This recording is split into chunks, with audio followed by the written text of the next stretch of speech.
It's 2016, and you just beat the Elite Four. We're in Pokemon X and Y, and you encounter the third legendary of the Kalos region. But something's off. It all feels just incomplete and unfinished, as if Zygarde was disconnected from the storyline from X and Y. But then almost a decade later, Game Freak tied the story of Zygarde in the most extraordinary way possible. They made the single most overpowered Pokemon ever, the legendary with the most aura in the entire franchise. Let's establish the groundwork here. Zygarde has always been the Order Pokemon, the guardian of the ecosystem, the being that maintains balance when the forces of life and destruction threaten to tear everything apart. But here's what makes this so brilliant. Zygarde was never meant to be understood immediately.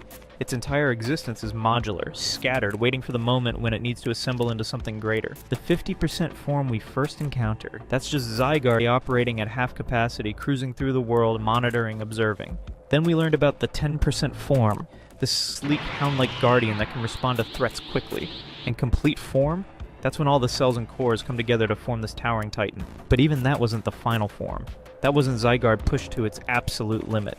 See, what Game Freak understood brilliantly is that Zygarde needed something more than just size or a different configuration.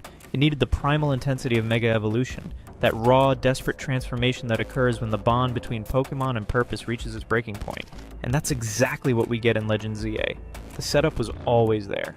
Kalos, the region of beauty and harmony, was also the birthplace of Mega Evolution, the ultimate weapon that nearly destroyed everything. The conflict between Xerneas and Yveltal, and lurking beneath it all, Zygarde, watching, waiting, ready to intervene when the balance tipped too far. The narrative perfection. Now let's talk about the story implications surrounding Mega Zygarde, because this is where Legends ZA elevates everything to another level.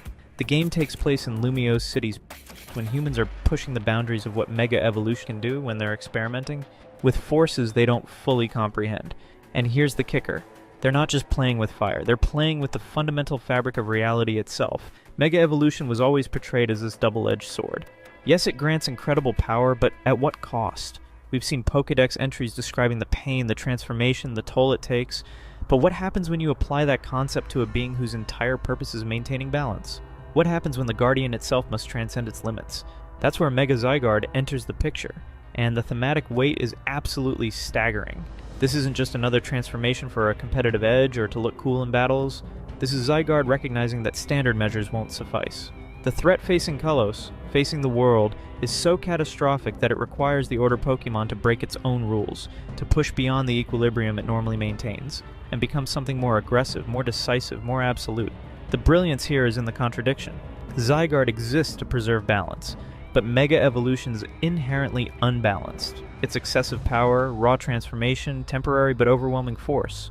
For Zygarde to embrace Mega Evolution means the situation is deteriorated beyond conventional intervention. It's the ecological guardian saying, the scales have tipped so far that I must become the counterweight no matter the cost. And this ties directly into the story of Legends ZEA. We're up against Ange the Tower, an entity or phenomenon that threatens to consume Lumiose City, possibly all of Kalos. 3 millennia ago, AZ was a king, caught up in a devastating war that consumed Kalos. Many Pokemon lost their lives, and in the chaos, AZ's beloved Floette, a Pokemon with a unique black flower, was sent to the front lines where she died. Most people grieve and eventually move on. AZ had the resources and knowledge to do something about it. He created a device that could grant life, and he used it to revive his Floette. It worked. She came back. But here's the horrifying truth. AZ was so hurt and traumatized that they had hurt his beloved Floette that he relaunched the ultimate weapon to end the war once and for all. Floette was brought back at the cost of countless other lives. AZ's rage at the war hadn't subsided. He couldn't forgive the world that had hurt the Pokemon he loved, so he transformed his device into the ultimate weapon. The weapon fired a beam of light that reached into the heavens and poured down, burning away everything upon the earth. AZ ended the war by becoming destruction itself, committing genocide to stop the conflict. The war ended. But Floette realized the truth. She understood that the life AZ had given her was stolen from other Pokemon, that thousands or millions had died so she could live. She couldn't bear it. Floette left AZ and wandered alone for 3,000 years. AZ has been alive since before the rise and fall of countless civilizations. He watched empires crumble. Technology evolved from primitive tools to modern innovations. Outlived everyone he ever knew. And through all that time, the one being he loved most wanted nothing to do with him because of what he'd done. But AZ didn't just wander aimlessly. About 2,000 years ago, during his wandering, a man of great power asked for his help with a way to protect Kalos. Instead of making another device that would take from others, AZ decided to make one that would share the eternal life he had given Floette. He called it Ange, and he embedded it into Prism Tower in Lumiose City. Ange was designed as the opposite of the ultimate weapon. Where the ultimate weapon destroyed life, Ange would grant eternal life to all living beings it touched. It was AZ's attempt to give meaning to the curse he had placed on Floette, his way of atoning by creating something that could benefit everyone rather than stealing from them. He planned to activate it after reuniting with Floette, but that day never came. They lived in a time of peace, and Ange remained dormant. Fast forward to 5 years before Legends, Lysandra, leader of Team Flare, discovered the ultimate weapon buried beneath Geosenge Town. His philosophy was that the world was growing too crowded, that resources would run out, and the only way to create a world of beauty was to reduce the number of living things. So he activated the ultimate weapon. There was an explosion. Zygarde, the legendary guardian of Kalos, intervened and used its power to protect all living things in the area from the deadly light, saving even Lysandra himself, but doing so exhausted Zygarde's power. And the weapon's activation had an unintended consequence. It awakened Ange. Ange, sensing danger, began emitting excessive amounts of mega power. This energy started causing wild Pokémon throughout Lumiose City to undergo rogue mega evolution, a state where Pokémon mega evolve without trainers and experience immense pain and aggression. This is the crisis the entire game revolves around, all because of AZ's original sin 3,000 years ago and Lysandra's actions 5 years ago. The design philosophy. Let's shift gears and talk about what Mega Zygarde actually looks like, because the design work here is absolutely phenomenal. Game Freak didn't just slap some spikes on complete form and called it a day. They understood that this transformation needed to communicate something essential about what Mega Zygarde represents. The first thing you notice is the intensity. Complete Form A Zygarde already has this imposing, titanic presence. It's massive, it's authoritative, it screams guardian. But Mega Zygarde takes that foundation and sharpens it into something more militant, more ready for war. The geometric patterns across its body become more pronounced, more angular, giving it this almost crystalline quality that suggests it's hardened itself against whatever threats it faces. The colors shift too. That signature green that represents life and growth, it becomes more vivid, almost luminescent, like Zygarde is channeling the very essence of vitality itself. The black and red accents become more prominent, reminder that this is a being that understands destruction must sometimes answer destruction, that protecting life means being willing to end threats decisively. And then there's the hexagonal motif that runs throughout the design. Those hexagons aren't just aesthetic, they represent the core and cells, the fundamental building blocks of Zygarde's existence, now arranged in perfect, unbreakable formation. It's showing you that this is Zygarde at maximum cohesion, every single cell aligned toward a singular purpose, no fragment wasted, no potential left untapped. The eyes are what really sell it. They burn with this righteous intensity that tells you this Pokemon isn't just powerful, it's resolute. It has made a decision and nothing will deter it from its purpose. There's no uncertainty in those eyes, no hesitation, just absolute conviction. Power beyond measure. Alright, now let's get into the fun part, just how absurdly powerful Mega Zygarde actually is. And I need to emphasize something crucial here. We're not talking about competitive viability or tier lists or any of that metagame analysis. We're talking about raw, canonical, in-universe power. We're talking about what this Pokemon can actually do in the narrative context of Legends ZA. First, the stats. When Complete Form Zygarde has a base stat total of 708. That's Arceus territory, that's Creation Trio levels. But Mega Evolution typically adds 100 points to a Pokemon's base stat total. That potentially puts Mega Zygarde at 808, which would make it one of the most statistically overwhelming Pokemon ever conceived. But Game Freak knew that it would literally break the power scaling system. So instead of 100 base stats, they gave Mega Zygarde only a 70 stat boost. We're still looking at something that numerically eclipses almost everything else in existence. But stats are just numbers on a screen.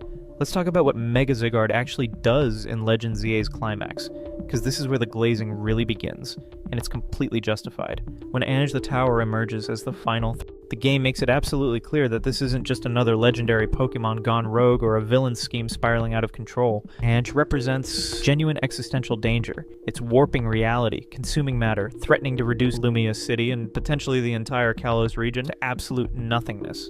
The player character, despite everything they've accomplished, despite all the Pokemon they've trained and bonds they have formed, cannot stop this alone. Mega Energy lets Pokemon use a powerful version of moves called Plus moves. The game suggests that Plus moves are like Z moves, meaning the Z Crystal phenomenon was also a consequence of the launch of the ultimate weapon by AZ 3,000 years ago. The Tower Eng takes over Mega Floette, causing it to go rogue and causing every Pokemon nearby to undergo Rogue Mega Evolution as well. But the protagonist, with the help of Zygarde, who tests you throughout the entire game, is given a small pebble as a token of respect. But it turns out that in the heat of the battle, that gift from Zygarde turns into the first Mega Stone, which can Mega Evolve Zygarde, Mega Zygarde, the absolute form, the final answer. And the game doesn't hold back in showing you what this transformation means. The Mega Evolution sequence itself is reportedly unlike anything we've seen before. All across Kalos, every cell, every core, every fragment of Zygarde's distributed consciousness converges on Lumiose City. The ground shakes, the sky tears open with green light, and then Mega Zygarde manifests in its complete glory, towering over the city, a colossus of order standing against the void. The climactic battle, the battle against Rogue Mega Floette alongside Mega Zygarde, is apparently the single most spectacular set-piece Game Freak has ever created, and from everything we know, they weren't exaggerating. This isn't a standard trainer battle where you're commanding the Pokemon. This is a collaborative struggle where you're fighting alongside Mega Zygarde, supporting it, enabling it to channel its full power against a threat that defies conventional combat. Mega Zygarde's moveset in this battle showcases exactly why it's the perfect counter against Eng. We're talking about attacks that don't just damage but restore order. 1,000 arrows and 1,000 waves take on new significance here. They're not just ground-type moves anymore. They're Zygarde imposing physical reality on something that wants to dissolve it, pinning down the void, forcing it to exist so it can be combated. And then there's Core Enforcer, which in this context becomes something else entirely. Core Enforcer has always been about suppressing abilities, about reducing opponents to their base form. Against Nihil-Light, it becomes Zygarde's ultimate assertion of order. You will exist within the rules, you will be subject to natural law, your attempt to exist outside reality will be rejected. As the battle reaches its crescendo, Mega Zygarde doesn't just overpower Nihil-Light through brute force, it restructures the battlefield itself. The very terrain responds to Mega Zygarde's presence, becoming ordered, stable, real. Zygarde's core Enforcer changes into Nihil-Light. It's a pun on annihilate. The name itself, Nihil meaning nothing, void, absence, suggests something that doesn't just destroy but erases, that doesn't just kill but removes things from existence entirely. How do you fight nothingness? How do you combat something that seeks to reduce everything to zero? Mega Zygarde's last resort is in its mega form to annihilate and turn Eng into nothingness. It's perfect storytelling. This is the Order Pokemon operating at maximum capacity. It's not just fighting an enemy, it's rewriting the fundamental rules of the engagement to ensure victory. Nihil-Light wants to reduce things to nothing. It fills the void with absolute existence, with such overwhelming presence that absence cannot stand against it. The visual spectacle of this moment is breathtaking. Mega Zygarde, glowing with that intense green radiance, standing at the center of reality itself, holding the line against oblivion, every cell visible across its form, pulsing with synchronized energy. Lumiose City's lights flickering back on behind Mega Zygarde as it pushes back the void, section by section, street by street, until finally the threat is contained. The thematic triumph. What makes this so perfectly executed from a storytelling perspective is that Mega Zygarde's victory isn't just about being stronger, it's about being exactly what was needed at exactly the right moment. This is the payoff to everything Zygarde represents as a concept. Think about the thematic layers at play here. Mega Evolution has always been about bonds, about the connection between trainer and Pokemon, pushing them both beyond limits. But Mega Zygarde's transformation isn't triggered by a trainer's bond. It's triggered by Zygarde's bond with the ecosystem itself, with the world it's sworn to protect. Every living thing in Kalos, every tree, every river, every person, every Pokemon, they're all part of the network that enables Mega Zygarde's transformation. It's the ultimate expression of interconnection, of how individual elements combine into something greater, where Eng is isolation, erasure, the end of connection. Mega Zygarde is the embodiment of unity. It's literally composed of hundreds of individual cells choosing to act as one. Its power comes from cooperation, from every piece working in perfect harmony. It's thematically perfect. When Mega Zygarde finally neutralizes Mega Eng, when Lumiose City is saved and reality is secured, the transformation doesn't end in triumph. It ends in exhaustion. Mega Zygarde reverts, and Zygarde separates back into its cores and cells, scattering across Kalos once more, needing time to recover from the toll of becoming something it was never meant to sustain. It was a last resort. It was the Guardian breaking itself to save what it guards. And that's heroism in its purest form. This represents Game Freak at their absolute best, doing what Pokemon has always done when it's firing on all cylinders, creating beings that are more than just battle mechanics, more than just stat distributions and type matchups.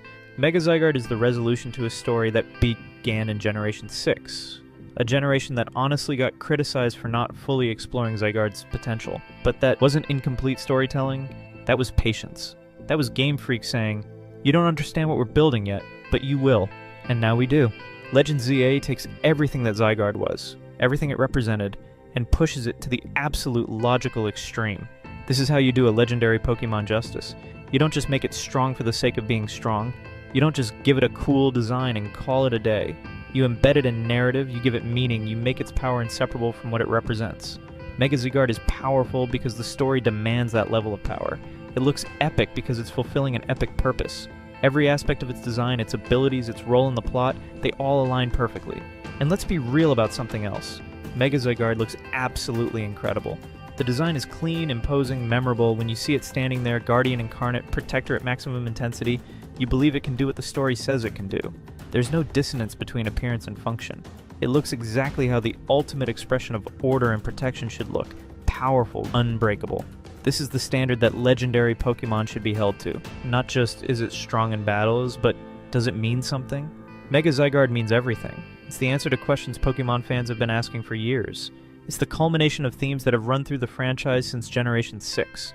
It's proof that Game Freak still knows how to craft these incredible moments that remind us why we fell in love with Pokemon in the first place. Please watch this video, I put in a lot of effort in it. Or you can watch another Zygarde video on my VGC channel. Anyways, subscribe.